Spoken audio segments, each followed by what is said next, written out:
Good morning, ladies and gentlemen. I'm curious, do you have art in your home, hanging on your walls, in your office? Are you interested in the art space in general? Because we're talking about art today. So I'm pretty certain by the end of the show, you're going to be like, maybe it's time to invest in some art. We are at Kyoko Art Gallery, which is just off James Gishuru, and I've got Kyoko Muteki, who's a renowned artist. He has, I'm not going to spoil it because later he's going to reveal, but his art is in some of the most exclusive homes in the world. He is a man who is passionate about his craft and has done an incredible job of making sure that he creates a space for young artists to also flourish and develop their talent. So welcome, Kyoko, or actually should I say thank you for allowing us into your space? I should say thank you too. Thank you.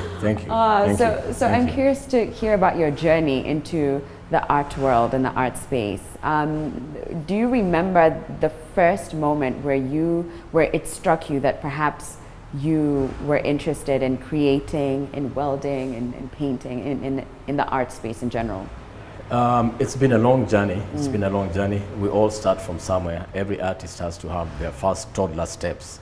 And my first toddler steps were in when I was in, I would say primary school, at my early formative years.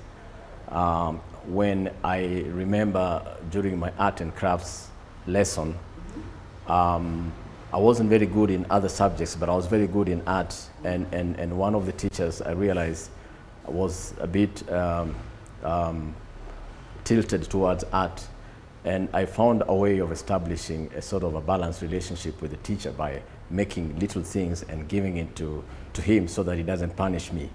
So in a way, I realized that there is a power of art in people appreciate art in a way. And so that's when I realized, or at an early stage, that there could be something creative. But you never know exactly what is happening to your creative space because the whole thing is a journey. So as time went on and I went into high school, I was able to expand my space in terms of creativity. Okay, how so? But one of the most, I would say, profound moments in my whole creative life was when we were thrown out of university. Okay. And I had to find something to do for the space that were out of college. And for me, the space that I found was, I went into the informal sector, which is what people call Juakali here. And I learned welding. Which sort of, I was able to interpret the welding that I learned in the Juakali into some of the ideas that I picked up in my courses as an art student in Kenyatta University. Okay. So I'm also a trained fine artist. I have a degree in fine art.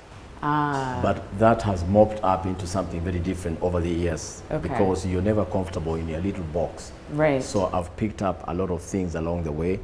I've picked a lot of skills along the way.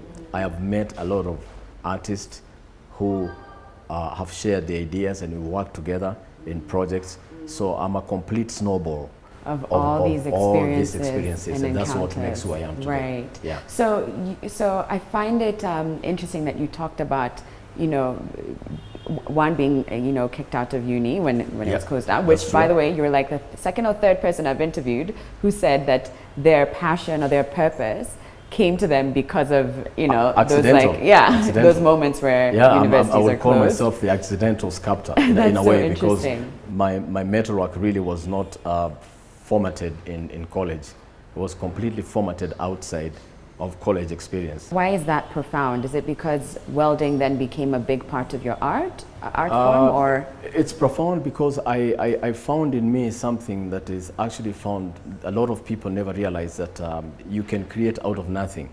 And my whole concept and my whole mind was boxed in a way that I had to be very regular in terms of creativity because I went to a formal art school. Okay. And what the formal art school does, it gets people out of their creative space and makes them sort of slaves in a way that they cannot create without certain designs. Right. And they cannot create without certain colors. And that sort of robs them of the free nature of creativity. Now for me, this was my first experience that you can work with junk. You can actually work with things that are thrown all over the place. and you can come from being a basic welder on the side of the road and make some art, really, without following the rules. Because I think what is important in art is if you can communicate your message, it doesn't matter how the message comes. You know, you can do your whirling dance and you can do your little things.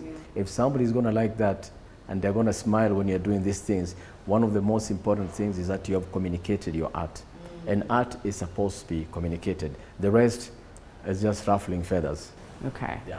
Oh, beautiful. That's such a tweetable comment. So I want to jump back into your childhood a little bit. And it's because I'm curious to know whether you felt that you were supported through your art journey and career. Was it easy for your parents or your family to sort of say, oh, yeah, Kyoko wants to go to fine art school? Yeah, go for it. Yeah. Kyoko is interested in welding now? Yeah, sure. Yeah. Or did you find some kind of resistance?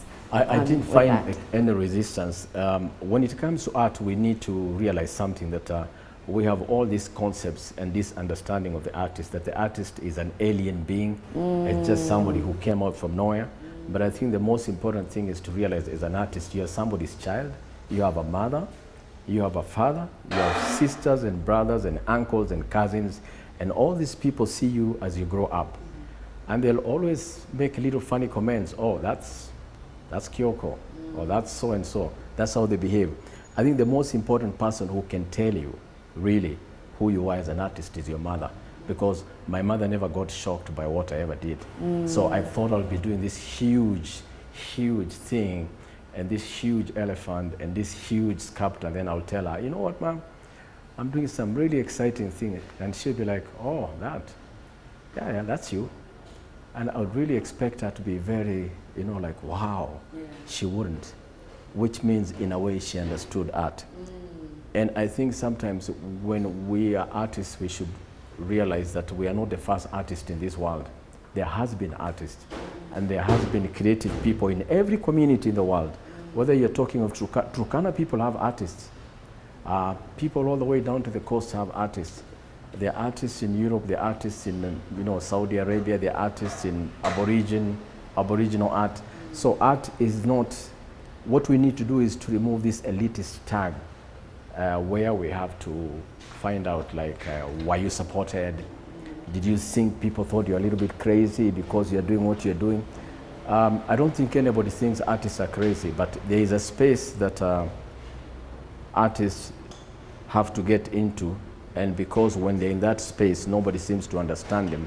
That is the only time that people find it a bit hard to support artists, because we don't know where they're going. And we face all those challenges as an artist. If you're growing up in your family, sometimes your parents want you to be a lawyer. They want you to be a doctor. Right, the more traditional professional. Yeah, they're all trying to play safe for you so that you can have a nice landing pad. But at the end of the day, come maybe whatever happens, you always choose the path of your soul, and you always end up where you're supposed to be. So with art, I would say I got support, whether indirect or indirectly, from my parents and from my sisters and brothers, and also my spouse and my children. And most of all, I think what people don't realize is that when you get support from the local community, I'm a Kenyan artist who grew up here, managed my career here, and I started my career here in the Juakali. And I had a workshop in Kawangware on Naivasha Road for 9 years. And I was working with local fundis. I've worked with fundis in the famous Gikomba informal sector area, where I have given them my own designs to replicate and to make their barbecue, jikos better. So you actually become a better artist if the community consumes you. Your own community consumes you. A lot of people have consumed my art in this country. And I think that's where, if you really have to be accepted as an artist, your own people must consume your art first. They must like your music. Right. They must like your poetry. They must like whatever you're doing before you even start going out there. Because we have the reverse. We have people who go out there, become heroes, and try to come back home. And most of the time we are like, I never heard of him. There's no connection. There's no connection. And it's not really bad, because you don't have to be accepted at home. The old saying about prophets being out there, but nobody knows them at home. But I think we are getting to a place where it is really important that the local people accept and really enjoy their artists. That is the beginning of true creativity. I agree. In every art form, whether it's music, and you cannot build what you do not love. And it starts with loving here, and that's a quote from Odani. But I asked the question about support as a child or growing up, you know, through your journey, because I believe that especially as a child, if you get, when you're trying to create and someone critiques you in a way that isn't uplifting or supporting or just interested to see you grow, I think it can form wounds. Yes, and I think there's a lot of adults sitting on talent a and lot of on creativity. Exactly. Because one day they came home, showed their piece of artwork to a parent, and their dad was like, I just quit while you're ahead. And that forms a wound, and you end up sitting with it for so long. True. So I think you've done an incredible job, and I think I think just to add more details on that, really, I think I did get support from my small family unit. I've also come from a family. I come from an extended family. My father had 2 wives, and then I bunched up into another family that also has heritage from Maasai land. So I'm a child of 2 worlds. I grew up in Cumberland, I grew up in Maasai land. So I had all this sort of support that came from different families that are very diverse in terms of culture. And while one family was, you know, more on the wild side, we also had wild side, I mean, not wild in wild, but like, you know, coming from a place where there's a lot of wildlife. And then we have this other regular family. And within that family circuit, you had, you know, siblings who identify with you because of your, you know, little things that you do. And people are quick to pick that, and they'll give you way. If you want to dance, people will always make way for you to dance.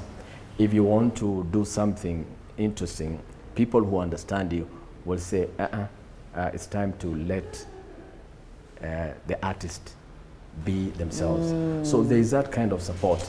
Okay. And I think I'm probably maybe not one, but many other people who were able to get that support from family. I did get support from family, I must say that.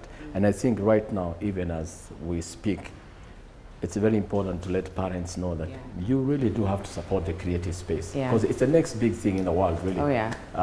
Forget about stocks, market, and forget about what. Art is real. It's a real dope. It's a real thing. That's where we're living. We're living in that moment of art. I love it. So how did Kyoko Art Gallery come to be? The gallery was a concept that we have been trying to grow with an old schoolmate of mine, who is also a partner. A schoolmate from fine art school? Yes, no, from university. From university, not necessarily from the art department. And we muted this idea a long time ago that, you know, maybe one day what we need is to open up a gallery that can give Kenyan artists a space. But everything takes time. The reason that we took, you know, people are always asking me, Kyoko, what are you doing? I mean, you've done this, you've been here, you've done it all. What are you doing for the young people? And, you know, the problem is, you know, funding, money. Money is important to set up all these things, the finances. And being in the private sector, for me, was not easy because I'm not funded. Nobody funds the gallery, nobody has funded us. So we had to look for collateral money that we raised from our private sources to set up the place. But it's also an inspiration to young artists, and I must commend Kenyan artists right now. They are kicking. I mean, Kenya is like on top of the world right now. We have studios popping up everywhere. You know, we have Studio Soku, we have I don't know what, we have all these little studios that are all over Nairobi that you can access the artists directly. You can go see them painting. You can go meet them one-on-one, and this creates a very creative space. And the reason why we set up this space is to inspire them also, that they can set up galleries. The more the galleries, you know, the more the merrier. You know, it's that's the way we should go. I agree. Yeah. And it also, I think by doing this, you are presenting parents who might be a little bit more skeptical, or even people themselves who might be a little bit skeptical about how can I actually, what can I do? How do I go from like this idea to actually having a art and a brand and a business that I am proud of? And I think this embodies that in so many ways. Yes. And also, in a way, legitimizing art, making art legit, not from the point of somebody coming out there and giving us a stamp, but saying, but you know, we stamp the art here. Yeah, you know, we've approved. Yeah, and that's what the artists are doing, stamping their own art. Right. And it's really, we're really in a beautiful place in Kenya right now. And I would say, I concur. Yeah. And speaking of beauty, I think we've got to even take a walk around the studio, but we've got to take a quick break. When we come back, we'll take a look at some of the art pieces that are currently in Kyoko's gallery. We'll be back in a moment. Thank you. Welcome back, ladies and gents. I'm here with Kyoko Muteki, an internationally acclaimed artist, and at his gallery, Kyoko Art Gallery, which is here at off James Gishuru, opened just last year. And now we're going to tour and take a look at some of the pieces that you've got in your gallery. But before we even dive into that, I'm curious to know, how do you decide who to showcase? One of the most exciting and interesting things about our gallery is that we do not have a calendar. We don't have a calendar. Well, this doesn't mean that you can just walk in and have a show. Yeah. But the reason we don't have a calendar is because we work on a stimulus of sorts. Yeah. And we are always ready for a new artist to come in with beautiful work. So we keep it open so that we can have all these artists with creative ideas coming in and having a show. So the first thing that we do is to make sure we have no calendar. That gives us enough time to look at the variety of art that is available. Okay. We have a curator, unfortunately she's not in today. Her name is Iman Onsando, who is a trained curator. I think the first curator we really have in Kenya that's really trained and has a degree in that. And she's also a lawyer. She is very good and articulate in interpreting artist copyrights and creating contracts for them.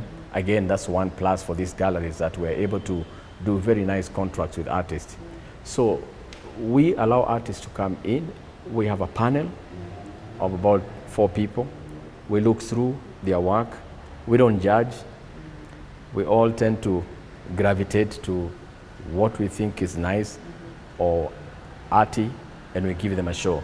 Now, the other way to make sure that we don't send artists away who feel like they told me my work is not good. Yeah. We have group shows. Okay. So we suck in everybody. Oh, I love it. So we have group shows of 10 people, 5 people, 3 people, and that's the trend that we have, so that we can give everybody a chance to exhibit here. Very inclusive. I love it. So maybe let's start with this piece.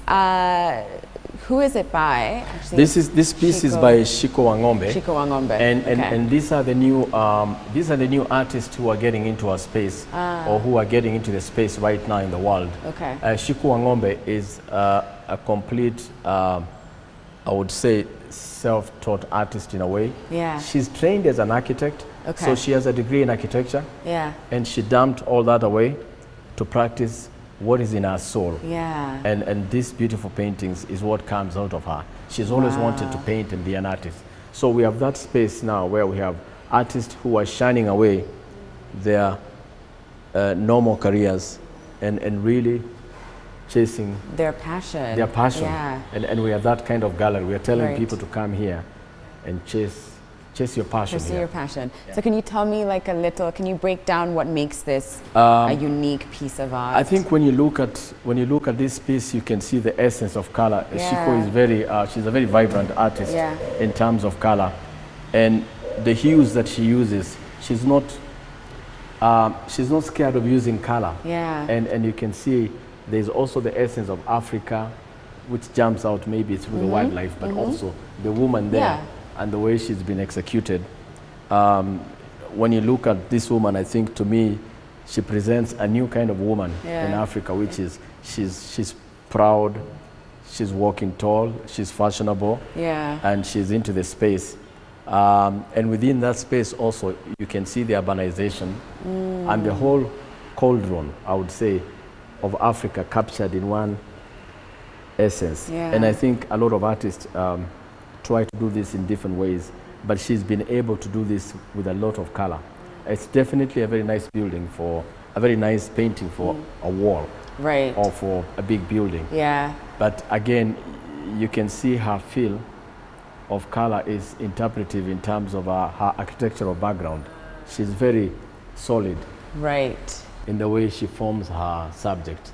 So it's a very nice technique of expression. Okay. Yeah. So I'm curious, as we move on to like Yes. the next pieces of art, I'm Yeah. curious to hear from you, Kyoko. How does one end up pricing their art? Because I see this goes for $2,000. So what goes into putting a price? And maybe we can talk about your art specifically too. How Yeah. do you know the price tag? I mean, the value of it. How do you? There are two types of pricing in art. When we start, there is what you call the secondary market, Okay. and then we have the primary market. Most of the time, artists who are coming up and are attached to gallery end up signing contracts. And once they sign contracts, they have a primary market where they sell their work. And that sort of gives them value because they are under a certain roof. And, you know, there are people who are trained, they are curators, there are all these professionals who guide them along the way. We have older artists like me who also guide them on pricing. That determines a lot where the artist is going to place himself. But we also have a secondary market. Sometimes the artist might want to sell a painting at a discounted price to their friends or give a painting to as a birthday gift, or you know, have a little show where the artist doesn't want to get involved with the gallery. Now that becomes a secondary market. Okay. And the secondary market pricing is different. You can get totally a cheaper different. painting there. Oh yeah, absolutely. I mean, if you're selling to friends and family, I'd imagine it's a little bit. We think of maybe the amount of time the artist has put on the painting, the concept, the materials used sometimes. Okay. And also the whole essence of the creativity of the artist. I mean, those are things that come in when you're pricing art. And it depends. Sometimes we have artists who sell blank canvases. In a way where we get to the level of conceptual art. So if an artist says, and gives a topic to an empty canvas and says something like, the cow has eaten the grass. And it's an empty canvas? Yes, and you write there, the cow has eaten the grass. And people look and they can't see the grass and they can't see the cow. And then you ask the artist, where is the cow and where is the grass? They say, both the cow and the grass have walked off. You're kidding. This isn't true. You're pulling my leg. No, that's conceptual art. So there is also conceptual art which is valued differently, where artists sell their concepts. And it's real. Yes, concept, and you'll sell an empty canvas because art has got so many labels, and that's becoming very fashionable also nowadays. Wow, I'm not at that level yet. I can't fathom that. Let's talk about a piece of art that I know you sold a few years back. Now that we're talking about the business of art side, and I believe at the time it was the most that any piece of art coming out of Kenya had been sold for. Can you tell us about that? I had a piece that was auctioned in 2011. It was auctioned for a very famous conservationist. Her name is Jane Goodall, Jane Goodall Foundation. So it was a chimpanzee made out of metal. And it went up for auction and went all the way to $36,000, $33.6 million Kenya shillings for a single piece. And I think that sort of set the bar a little bit for Kenyan art, and also maybe Kenyan artists for a single piece, not multiple pieces. But that in a way also gives Kenya, it's not just about my art, it's about art coming from Kenya can fetch even more and more. How was that for you? And I want us to walk a little bit to that, this piece of art, because this is yours, right? Yes, this is one of my abstract pieces. Interesting. A lot of people associate me with sculpture.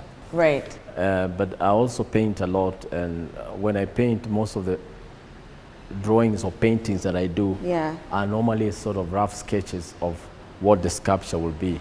So I start off very rudimentally Okay. on a piece of. So before you create a sculpture, Yes. this is how you start? Yes. Ah. Yeah, I do a lot of doodling, a lot of sketching, Yeah. and a lot of forming up on canvas, and then I will move this. This will later be a sculpture. Yeah. Yeah. That's so And interesting. so you can also sell the painting, or you can sell the painting with the sculpture as a bunch of As how a the pair, process yeah. started. Yeah. Right. So going back to the big sale, why was that a turning point for you? It was a turning point for me because for a long time African art had never been appreciated in the sense that the contemporary African art has faced a lot of challenges getting out there in Europe. And in the earlier years, I would say right now there's a lot of desire and a lot of a new way to look at contemporary African art. I think right now African art or African contemporary art is really on the top scale. But way back in 2011, we're still struggling with all the issues, things to do with racism on arts, where if you try to exhibit in Europe, most of the times the galleries that really matter would be a little bit skeptical to host an African artist all the way from Africa, because they had their own ways of understanding and evaluating African art. But once I crossed that boundary, Wow. then I knew my value. Yeah. And so it gives you more confidence to, help others along the line to come with you, and also to just be able to inspire other young artists and tell them you can get to the international market, and you can get there and become a reputable artist. Oh wow. I know this is part of a new exhibition. That's coming up. Yeah. That's coming up. It's a current show that we are promoting. Yeah. Yangu Nami. Yangu Nami. Yeah. And it's a group of very young, vibrant print artists Okay. who are doing very exceptional work. And one of the mantra about this gallery is to promote, of course, the young artists. And we promise to give the group a show. And they work from a studio in Komarok. It's Teddy and his whole team. Teddy. Yes. Okay. And he's a very good print artist with his team. Yeah. And we wanted to house them under one roof, Yeah. so that people can see what level print art has gone into in Kenya. And then for me, I don't think there's a better group of people who are doing print art in Kenya right now as this group. And I think if you really love art, you have to come for this show. It starts on Friday. Okay, Friday, and I know opening day is entry is free. Entry is free on the opening night. And how long does it goes on for 1 month? Oh, one whole month. 1 whole month. Yeah. So you have more than enough time if you're looking to come for the exhibition. Oh, yes. So in a situation like that, are the prints up for sale? They are all up for sale. Up for sale. They are all up for sale. All right. And they'll be up for sale for 1 month. Okay. And if you miss the show, you can always come back again, and you'll find the prints. All right. Yeah. Okay, so we've got to take a break. When we come back, we'll go up to the studio, and maybe I'll get Kyoko to paint something for me. Yes, we can do a little sketch. We can do a little quick pencil sketch of you. That would be so nice. That would be so nice. Okay, so you don't want to miss that. So come back after the break. Welcome back, everybody. We're at Kyoko Art Gallery, and I have the legendary Kyoko about to sketch me as I host the last part of the interview. And you've got your pastels. Soft pastels. Soft pastels. Yeah. And you're just going to create an abstract version of you, or what are we doing? A little sketch, really. It would just be a sketch. Okay. That should bring out your face. Okay. Maybe not very detailed, but we'll get a little thing that should look like you. Okay. Yeah, then we can sell it for a lot of money. Oh, that would be so much. Oh my gosh, primary, I'm here for that. It's like, show me the contract. We should get the lawyer here. Yeah, we Let's should. Do it. Let's do it. Yeah. So as you do that, I'm going to ask you questions and try not to be utterly starstruck that I'm having like a legendary artist paint me right now. But I'm curious to hear about your thoughts around art school and whether you think an artist must go to school in order for them to really explore their talents and step into the arts? There's a school of thought that thinks that when artists go into a space where they have to be forced into doing things in a structured way, that they lose a little bit of their creativity. I have my own thoughts regarding that, because I think at the end of the day what really matters is that the artist will always create no matter where they are.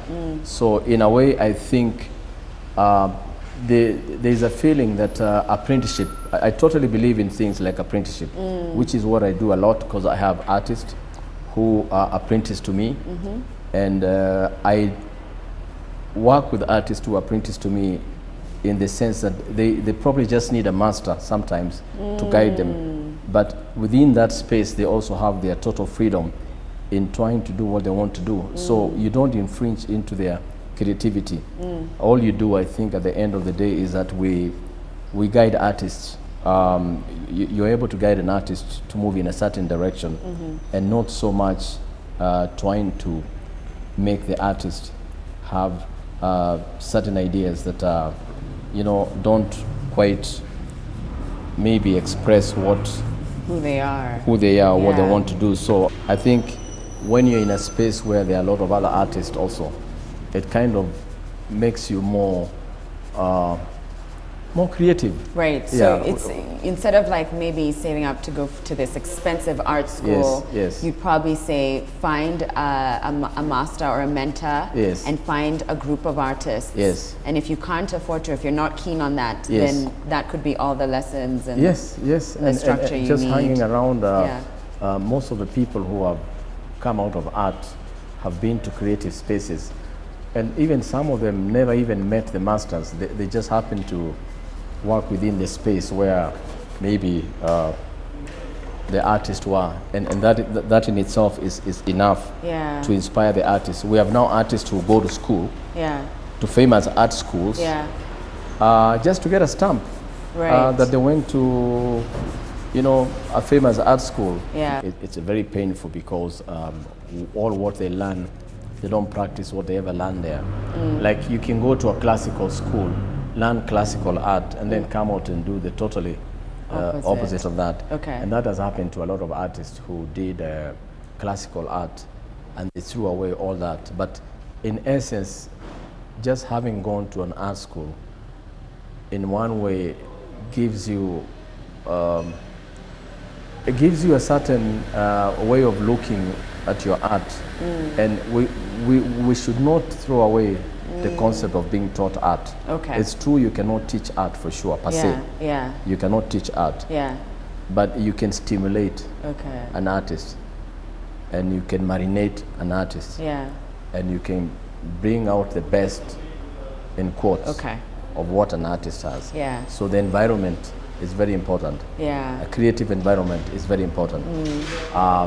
In Kenya right now, we have a very creative environment. That's why you're seeing all these artists coming up. Right. So the stimulus, Even I mean, right now, before we came up to the studio, there was a class that was in session. Yes. And I know for you that's an important part of what you do, and why even the gallery means so much. It's that you're able to allow for younger artists to have a platform to display and showcase their art, but also to learn from mentors and masters in this space. So can you tell us a little bit more about some of the programs that you run? And we the programs that we run here are classes for professional artists who want to really get to the next level. We have drawing, pastel, pencil drawing. We have watercolor classes with professional teachers. We also have sculpture classes back in the studio where I work. My studio is in Magadi Road, Kona Baridi. So there we train sculptors to be sculptors, or to learn how to express themselves with metal. So those are the programs we run. We also do art appraisals. If you have art in the house and you don't know the value of the art that you have, you probably inherited something from your parents. You don't know what it is. You don't know the value, you don't know the history. We will help you to understand what is or what is in your acquisition. Yeah, the kind of value Yes. it has. And we help insurance companies also to value art. That's the next big So thing. there's so many different Yes. Yes. permeations to Yep. this. Yep. So I'm going to ask you a question that might be a little Yep. difficult for you to answer. No problem. But I'll still ask it anyway. Yeah. What is your favorite piece of art? And I know it might be a little bit like asking you who's your favorite child. You have 3 children, right? Yes, I do. 3 children. I So I do. know it might be a little bit like Yeah. asking, so who's your favorite kid? Yes. But maybe you can say even maybe for this season, or maybe Yeah. the most sentimental piece of art. But what do you have a favorite in the many years that you've been? an Yes, I artist? have pieces, of course, that I sold off. And sometimes you really do feel sad when you sell off pieces that you shouldn't have, which you would not have wanted to sell, but you needed to make some money. I have a lady that, she's called a golfing lady. Okay. She's at the entrance as you come in. Yes, the big sculpture. Yes. Yeah. And we have small miniatures of it also. That's probably one of my favorite pieces right now. Okay. Maybe with time that will change, but I'm happy with that at the Okay. moment. Yeah. How long does it take you? How long did it take you to create the? You said the golfing lady. Yes. How long did it take you to create her? It took me about, I would say, a couple of months, because we were trying to come up with a concept for the Kenya Cup golf tournament, and I think one of the things that I was trying to say in the sculpture is that the gender issues, that we also have women golfers, but they're not really noticed. So for me, I was trying to bring in the idea of also removing the macho in sports, and I think that was what I came up with. Yeah. It took a couple of months. Beautiful. Yeah. The golf. So would you sell her? Not at the moment. You No. probably have to offer me a lot. A lot of money for Kyoko to part ways with the but golfing yeah, lady. yeah. And do you ever create duplicates of something like that? Do you, I create miniatures. miniatures, okay. Yes, I create miniatures. So once in a while you do miniatures, which are like small pieces Yeah. of a big piece. Yeah. Okay, Yeah. okay. So I do that. So Kyoko, what's the most fulfilling part about the art, the Kyoko Art Gallery, and I guess even just doing what you do? What's the most fulfilling and proud part for you? I think the fact that we have a lot of young people really immersed and enjoying art and coming for exhibitions here, which I never saw when I was starting in my career. It was quite rare to see young people really so twisted towards art. And this, I think, just tells us that the next generation that's coming is really going to change art in Kenya, because we need people to buy art from living artists. We don't have to buy art from dead artists, really. And the best art is the one that's from artists who are living. Yeah. We don't have to wait for an artist to be old, to be famous. Yeah. No. That's what is really fulfilling, is that I'm seeing more and more young people involved in or really enjoying art. Yeah. And that's really a positive sign. Right. That the next generation can bank on young people. Yeah. So they don't have to wait for people to be millionaires so that they can sell their art. They can enjoy some good art in Yes. their homes. Yes. How's it going with the? Okay, we're getting there. getting Just trying out to do a little thing. I think we're almost done.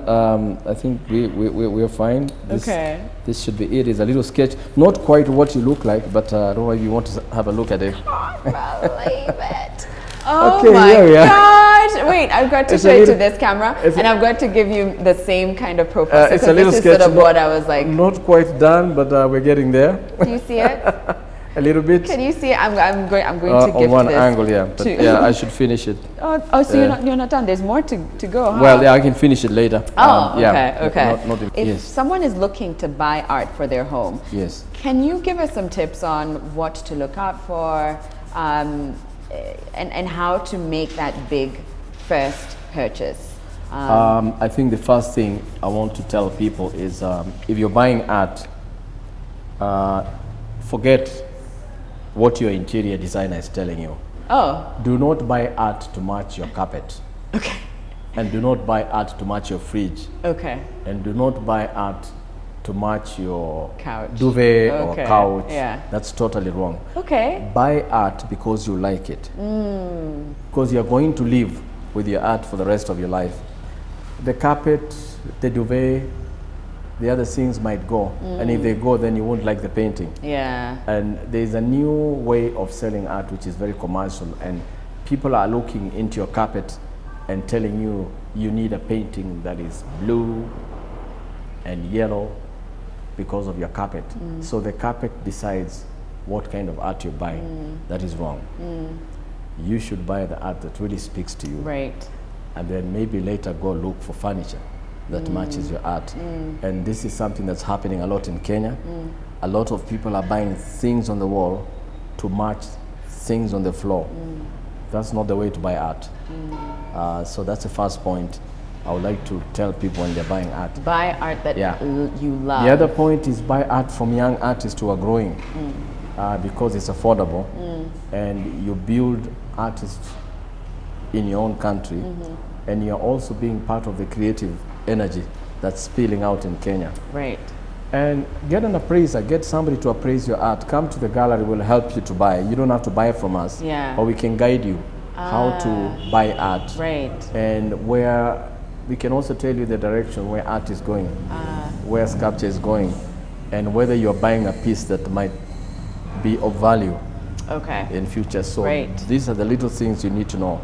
So that it's a really informed decision. Yes. Especially if you're spending a... But if you go to Masai Market and you like a piece on the floor, some artist has put some stuff on the floor, buy it. That's art. You buy what speaks to your art, really. Some of the best collections in the world are... A lot of movie stars in Hollywood bought things from flea markets when they were walking around flea markets.